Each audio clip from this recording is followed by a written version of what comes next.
So good morning to all of you. तो देखते हैं कि आज का करंट अफेयर कैसा है और क्या है। पहला देखते हैं कि अमेरिका से दिल्ली लाए गए अनमोल बिश्नोई। मैं इसको लिए पढ़ा दे रहा हूँ कि कभी अनमोल बिश्नोई नाम की कोई ऐसी बला अगर आपके पेपर में आए तो आपको ये पता हो कि ये एक अपराधी हैं जिनको अमेरिका से भारत अब जो है पोर्ट कर दिया गया है, उनको ले आया गया है। इनके ऊपर जो भी कार्रवाइयाँ होंगी, जो भी इनके ऊपर केसेस होंगे, उस पर कार्रवाइयाँ शुरू कर दी जाएंगी। पहला। दूसरा देखते हैं कि नीतीश कुमार 10वीं बार सीएम बनने जा रहे हैं बिहार के। अभी मैंने ये नहीं कहा बन गए ही, क्योंकि अभी शपथ ग्रहण नहीं हुआ है। आप नीतीश कुमार जी को जानते, कभी गुलाटी मार देते हैं। अभी जब बन जाए तो देख लिया गया, लेकिन 10वीं बार है इनका, ये ध्यान रखिएगा। अब यहाँ पे जानने वाली बात है इनके राज्यपाल, क्योंकि ये स्टेट बहुत हाईलाइट रहा है।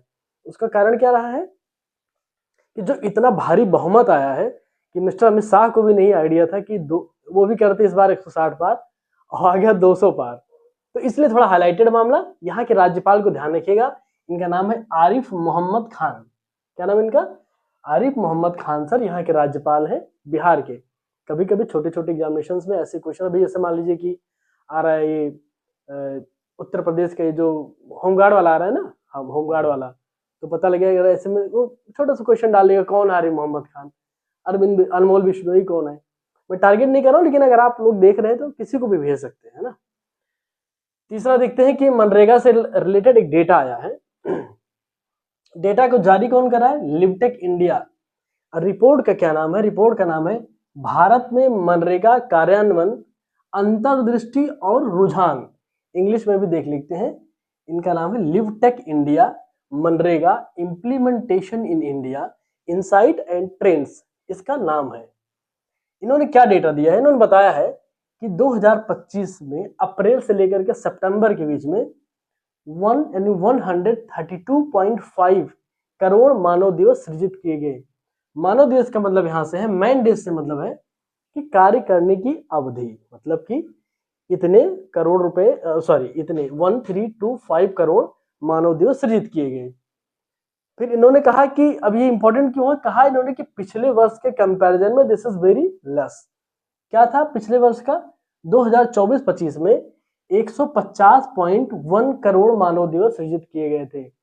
यानी कि इतने दिनों में लोगों ने काम किया है, इतने दिनों में, ठीक है। 150.1 करोड़ मानव दिवस, कितने लोगों ने मिलकर के इतने दिनों में काम किया है।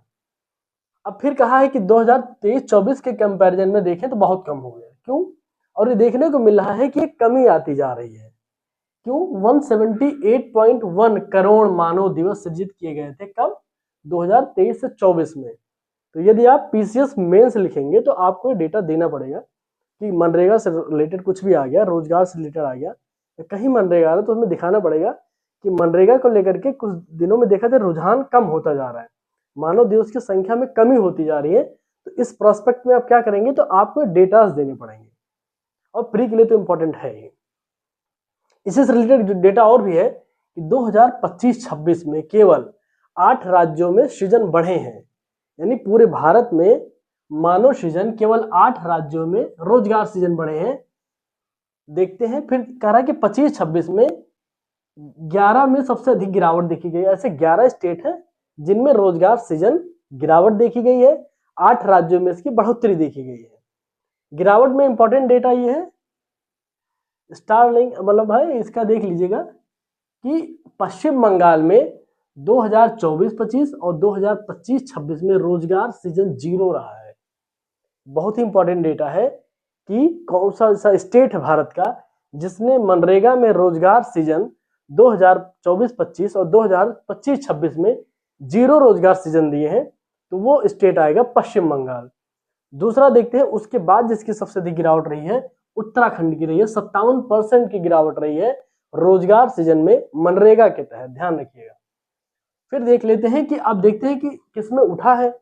झारखंड में सबसे अधिक वृद्धि देखी गई है, 56.4% की वृद्धि देखी गई है झारखंड में, और 30.5% की वृद्धि देखी गई है मध्य प्रदेश में। किसमें? मनरेगा के तहत रोजगार के सृजन में। तो ये चीज ध्यान रखिएगा। तो इसको एम्प्लॉयमेंट जनरेशन बोलते हैं, रोजगार सृजन को इंग्लिश में। चौथी खबर देखते हैं कि भारतीय सेना ने बौद्धिक संपदा अधिकार हासिल किया, तो इसको बोलते हैं इंटेलेक्चुअल प्रॉपर्टी। भारतीय सेना ने हासिल किया, इसलिए इंपॉर्टेंट है। देखते हैं किन चीजों में हासिल किया। पहला है कि 3 परत की है। क्या है? वर्दी। जो वर्दी बनी है इस बार वो 3 परत की है। तो किसमें हासिल किया? वर्दी में हासिल किया। कितने लेयर की है? 3 लेयर की है। इसमें और देखिए, इसका नाम क्या है देख लीजिएगा, इसका नाम है कम्बैट। इस वर्दी का क्या नाम है? कम्बैट। इसकी एक एक डेटा को आपको ध्यान में रखो, कहीं से भी कोई भी क्वेश्चन पुटअप कर सकता है और किसी भी स्टैंडर्ड का, वो छोटे एग्जाम में पुटअप कर सकता है, बड़े एग्जाम में उसका स्टैंडर्ड बदलना भी देखते हैं हम लोग कैसे। किसने डिजाइन किया? निफ्ट ने, national institute for fashion designing, new Delhi में है, इन्होंने इसको डिजाइन किया है। अब देखते हैं कि 3 परत में कौन कौन सी परतें हैं। बाहरी परत, आउटर लेयर, इंटरनल यानी आंतरिक परत और थर्मल लेयर। एक 3 परतें हो गई। पहली परत की खासियत यह है, अब यही मैं कह रहा हूं, यहां से पीसीएस या जब यूपीएससी क्वेश्चन पूछता है तो चीजों को सेंटेंस में बना देता है। सामान्य एग्जामिनेशंस में वो वन लाइनर पूछ लेते हैं। अब ये आपको डिफाइन करना है मेरे करंट अफेयर से कि कैसे इसको हमें पीसीएस के लिए पढ़ना है और कैसे वनडे के लिए पढ़ना है। हम बताते हैं पहली परत में क्या है। डिजिटल प्रिंट है सबसे बाहरी परत पर डिजिटल प्रिंट है। इसकी खासियत क्या है? किसी भी भूभाग पे सुगम होगा, यानी कंफर्टेबल होगा। दूसरा देखते हैं आंतरिक परत, इसे बोलते हैं इंसुलेटिंग। मध्य परत, ये हल्के पदार्थ का बना है, इसका मतलब कुल मिला के ये हल्का रहेगा, कपड़ा हल्का होगा। थर्मल परत बोलते हैं गर्म परत को, यानी कि सर्दियों में जब बहुत हाई लैटिट्यूड पे जाते हैं तो पता चलता है अल्टीट्यूड लैटिट्यूड पे कि बहुत ज्यादा सर्दी पड़ती है। सर्दियों में क्या होता है, इनके लिए थर्मल परत है कि अंदर की परत जो बॉडी से अटैच रहेगा और गर्म प्रदान करेगा जो भी सैनिक होंगे उनके लिए। तो ये डिजाइन अधिनियम 2001 के तहत बनाया गया है। इसका पेटेंट अधिनियम आपको पता है 1970 में पेटेंट का अधिनियम आया था कि प्रावधानों का अगर कोई, अच्छा पेटेंट अब देखते हैं, इंटेलेक्चुअल प्रॉपर्टी का अगर पेटेंट हमें मिल जाता है तो सब क्या लाभ होता है? लाभ होता है कि अगर इस वर्दी का यानी कॉम्बैट वर्दी का अब कोई भी कॉमर्शियल पर्पज से यूज नहीं कर सकता है। कौन यूज कर सकता है? केवल आर्मी कर सकता है। जिस भी तरीके से यूज करना होगा केवल आर्मी का राइट होगा। कोई भी प्राइवेट पर्सन अब इसका यूज, इसके वर्दी का यूज, इसके नाम का यूज, इसके कलर का यूज, इसके डिजाइन का यूज नहीं कर सकता है। उसके ऊपर केस हो जाएगा, उसको जुर्माना भरना पड़ेगा। अब देख लेते हैं 5वीं खबर कि पीएम श्री हेली पर्यटन सेवा क्या है। अब ये मध्य प्रदेश की सेवा है, ये इंपॉर्टेंट मध्य प्रदेश का। तो जो एमपी पीसीएस देते हैं जनरली आप देखते हैं, जो यूपी के एस्पिरेंट होते हैं वो एमपी पीसीएस भी देते हैं, बिहार पीसीएस, इवन यूके तक देने, उत्तराखंड भी देते हैं। इसलिए नहीं इंपॉर्टेंट कि एमपी पीसीएस देना इसलिए इंपॉर्टेंट है, उसके लिए तो उनके लिए तो इंपॉर्टेंट है ही, आप सभी के लिए इंपॉर्टेंट इसलिए कि अंतर राज्य संचालन शुरू करने वाला पहला राज्य बना मध्य प्रदेश। कौन सा? हवाई सेवा, यानी कि अब हेलीकॉप्टर से या हवाई जहाज से राज्य के अंदर आप यात्रा कर सकते हैं। आप समझ रहे बात को? अभी तक क्या था कि लखनऊ से दिल्ली जाना है आपको तो आपको हवाई जहाज की यात्रा मिलेगी। अब है कि लखनऊ के ही बीच में, एक उदाहरण के तौर पे, यानी कि मध्य प्रदेश के बीच में अगर आपको कहीं जाना है तो हेलीकॉप्टर की सेवा या हवाई जहाज की सेवा या एयरवेज आपको मिल जाएंगे, एयर फैसिलिटीज मिल जाएंगी एयरवेज की। इसमें देखते हैं कि इसको बोलते हैं इंटर स्टेट। इंटर स्टेट मतलब राज्य के विद इन बाउंड्री के अंदर एयर सर्विस मिलेगी आपको। इसमें 2 तरीके सेवाएं शुरू की गई हैं। दो, एक तो 5 दिन के लिए चलेगी वीक में और एक 6 दिन के लिए चलेगी वीक में। तो जो 5 दिन के लिए चलेगी किसके लिए चलेंगी? इको टूरिज्म, फिर वाइल्ड लाइफ यानी कि जो वहां के जंगल हैं और सभी चीजें टहलने के लिए, और स्पिरिचुअल सेक्टर में 5 दिन के लिए हवाई सेवा मिलेगी। अब 6 दिन की हवाई सेवा का नाम क्या है? पीएम श्री वायु पर्यटन सेवा इसका नाम है। ये 6 डेज के लिए हेरिटेज सेक्टर में, यानी कि वहां के जो कल्चरल जो चीजें हैं वहां पे टहलने के लिए आपको मिल जाएगा।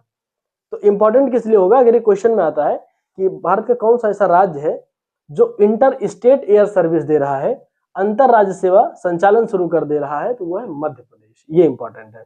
इसके बारे में और भी डेटा है कि इको टूरिज्म के लिए कहाँ कहाँ जा सकते हैं, वाइल्ड लाइफ के लिए कहाँ कहाँ जा सकते हैं।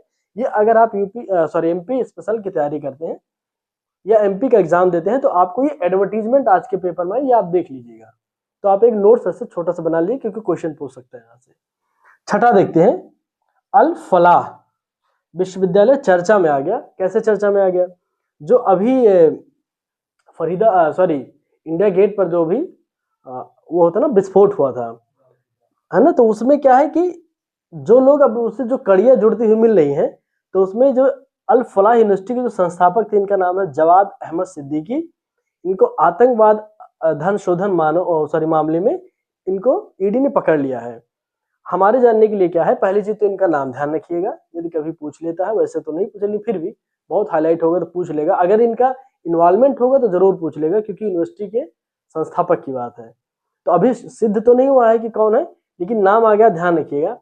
हम लोग अभी क्या जानना जरूरी है, इसको बोलते हैं prevention of money laundering act 2002, PML है, धन शोधन के तहत जो पकड़ ले आते हैं उनको। ये तो हमारे लिए इंपॉर्टेंट है, prevention of money laundering act 2002, ये इंपॉर्टेंट है। जब इनके ऊपर कुछ और डेवलपमेंट होता है या इस यूनिवर्सिटी को लेकर के और भी डेवलपमेंट होगा तो हम लोग डिस्कस करेंगे, क्योंकि इंपॉर्टेंट इवेंट है। सातवां देख लेते हैं G20 सम्मेलन, जिसमें वही है जिसमें ट्रम्प ने कहा था अब हम नहीं आएंगे। वहां के उनके लोगों का वहां शोषण हुआ है, उनका अधिकारों का हनन हुआ है, इसको लेकर के उन्होंने कहा कि हम नहीं आएंगे G20 सम्मेलन में। लेकिन अपने मोदी जी जा रहे हैं, देखो मौका मोदी जी छोड़ते नहीं है, और वैसे जाना भी चाहिए। तो ये 20वां हो रहा है, पहली ध्यान के कौन सा सम्मेलन है, क्वेश्चन नंबर का 20th हो रहा है, 20वां सम्मेलन है, और G20 नाम भी है इसका, ठीक है। 21 से 23 नवंबर यानी कि दक्षिण अफ्रीका में हो रहा है, जोहानिसबर्ग बोलते हैं इसको, में हो रहा है। इसमें तो मोदी जी जा रहे हैं। और ये एक इसमें डेटा एक ही कि ग्लोबल साउथ में लगातार चौथा होने वाला ये सम्मेलन है। ये चौथा सम्मेलन है G20 का, लगातार नहीं, ये चौथा सम्मेलन है G20 का जो ग्लोबल साउथ में हो रहा है, ये ध्यान देने वाली बात है। 8 और जब इसमें कुछ डेवलपमेंट होगा, क्योंकि अभी तो 21 से 23 में शुरू होगा, तो फिर जब भी जो भी डेवलपमेंट होगा इसमें हम लोग बताएंगे किस पे चर्चा हुई, क्या डिसीजन लिया गया, इंपॉर्टेंट है ये। इसके बारे में फिर और भी इसका जो थोड़ा सा स्टैटिक देख लेंगे। 8वां देख लेते हैं कि विश्व शौचालय दिवस, तो ये 19 नवंबर कल मनाया गया था, कल के एडवर्टीजमेंट में था ये। जल शक्ति मंत्रालय ने एक डेटा जारी किया है, वो डेटा इंपॉर्टेंट है। उन्होंने कहा है कि भारत में 5.68 लाख गांव खुले में शौच से मुक्त हो गए हैं। क्या हो गए हैं, खुले में शौच से मुक्त, यानी ओपन में शौच नहीं जाते। कितने गांव भारत में, 5.67 लाख। आपको डेटा एकदम याद होना चाहिए, बहुत ही इंपॉर्टेंट डेटा है। आप लिखेंगे तो इंपॉर्टेंट है ही, लेकिन प्री में तो बहुत इंपॉर्टेंट, किसी भी एग्जाम में पूछ सकता है, क्योंकि मंत्रालय का डेटा है तो बहुत इंपॉर्टेंट है। दूसरा एक डेटा और आया इसमें, कहा है कि 4.86 लाख गांव ODF प्लस आदर्श गांव की सूची में भी आ गए हैं। तो इसको पहली चीज तो ODF हम जान लेते हैं, ओपन डिफेक्शन फ्री, यानी कि खुले में शौचालय मतलब जो है शौच ना करना, उससे फ्री हो गया है। इसमें प्लस ODF प्लस आदर्श क्या था, इसमें ये बताया गया था, एक टारगेट था कि ऐसे गांव इसमें आएंगे जिन्होंने अपने कूड़े का जो होता है ना कि सूखा कूड़ा और भीगा हुआ कूड़ा को अलग प्रबंधन उसमें भी हो, और स्वच्छता में लेकर टॉप में रहे हो। तो उसमें बताया गया इस डेटा में फिर 4.86 लाख गांव ऐसे आ गए जो ODF प्लस आदर्श गांव की सूची में है। और 9वां देख लेते हैं, PSLV रॉकेट, इसको बोलते हैं पोलर सैटेलाइट लॉन्च व्हीकल बोलते हैं इसको। तो इसमें यह कहा गया है कि 2026 तक ऑनसैट सैटेलाइट को PSLV भेजेगा, ठीक है। फिर कैसे कह रहा है कि अंतरिक्ष में ले जाएगा, ये होगा फर्स्ट कॉमर्शियल बिल्ट PSLV।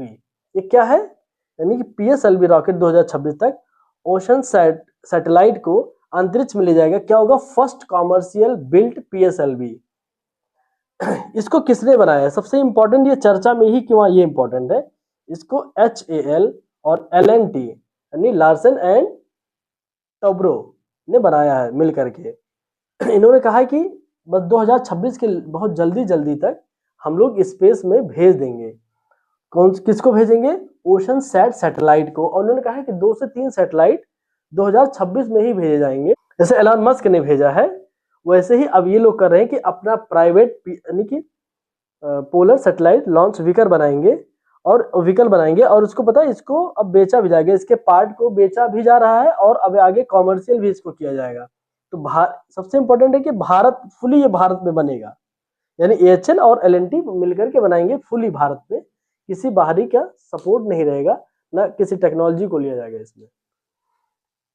10वां देख लेते हैं, वनडे इंटरनेशनल फर्स्ट रैंकिंग में बैट्समैन में यानी बैटर में इनको मिला है, डैरल मिचेल आ गए हैं। अब रोहित शर्मा सेकंड नंबर पे आ गए, तो पहले नंबर न्यूजीलैंड के बैट्समैन है।